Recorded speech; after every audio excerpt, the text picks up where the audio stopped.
बुरा जो देखन मैं चला, बुरा जो देखन मैं चला, बुरा न मिलवे कोई, जब दिल खोजा आपना, मुझसे बुरा न कोई, मुझसे बुरा न कोई।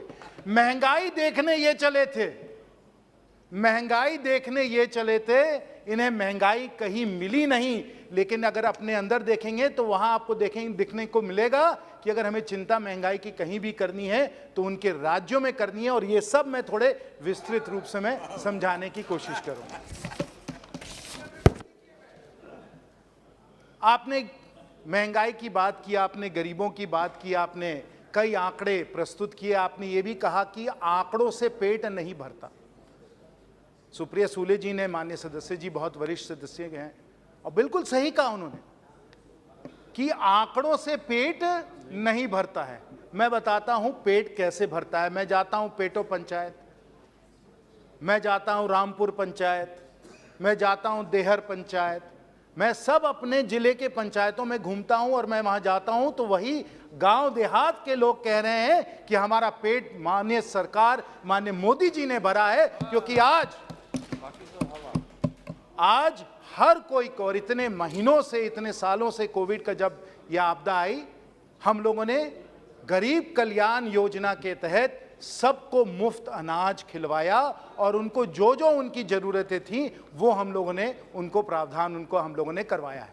और आज अगर आप गरीब की किसी थाली को देखिए, और ये सही है शायद आपको वो गरीब की थाली नहीं नज़र आती होगी, लेकिन आप मेरे साथ दौरा करें, आप आए, झारखंड एक गरीब एक राज्य है, तो आप किसी गरीब की थाली को देखिए और उससे पूछे कि आज चावल के लिए तुमको क्या भाव देना पड़ रहा है, तो आपको बताएगा कि चावल आज आपको मुफ्त मिल रहा है, दाल भी आपको बहुत कम दाम में मिल रही है, बहुत मुफ्त मिल रही है आपको।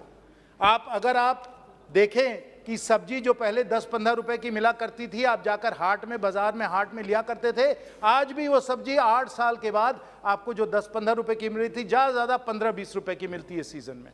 कहाँ सब्जी का दाम बढ़ा है?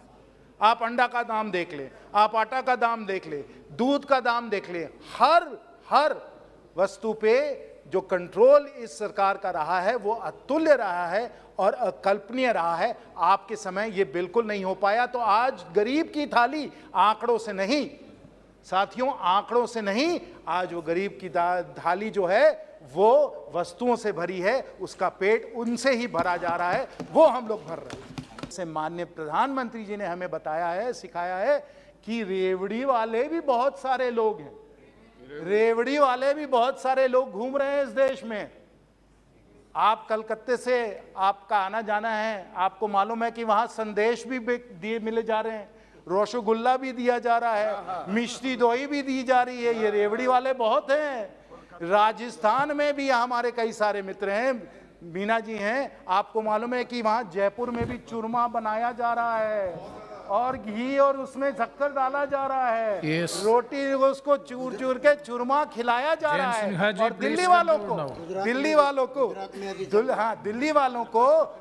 वालों को एक ऐसा हलवाई मिला है, एक ऐसा हलवाई मिला है जो जलेबी ही तलता रहता है, जलेबी तलता रहता है। और वो जलेबी लेकर जलेबी की उस कढ़ाई को पंजाब पहुंच गया, अमृतसर में भी जलेबी खिलाने वाला है। और अब क्योंकि चुनाव भी आ रहे हैं, वही कढ़ाई लेकर जलेबी वाला गुजरात घूम रहा है, हिमाचल घूम रहा है जलेबी खिलाने के लिए। सर, ये चर्चा बहुत समय से हो रहे हैं। मैं सिर्फ एक बात कहना चाहता हूं कि ये चर्चा में विपक्ष पक्ष बहुत सारे बात तो जरूर करते हैं। सर, मैं ये सदन में आया है only to express our concern for the common people of our country. एक तरफ हमारे हिंदुस्तान के प्रधानमंत्री जी कहते हैं कि रेवड़ी कल्चर को खत्म करना चाहिए, और दूसरी तरफ सारे ट्रेजरी बेंचेस को जितने सारे भाषण यहाँ दिए गए हैं उसमें ये रेवड़ी कल्चर की ही बढ़वा दिया गया है। मुझे थोड़ा कंफ्यूजन लगे कि रेवड़ी कल्चर जो प्राइम मिनिस्टर कहते हैं और आज की प्रधानमंत्री जी की तारीफ और एनडीए सरकार की तारीफ में जिस तरीके से सराहना करते हुए बयान पेश किए गए हैं, इसमें what is the distinction between रेवड़ी कल्चर एंड अदर कल्चर।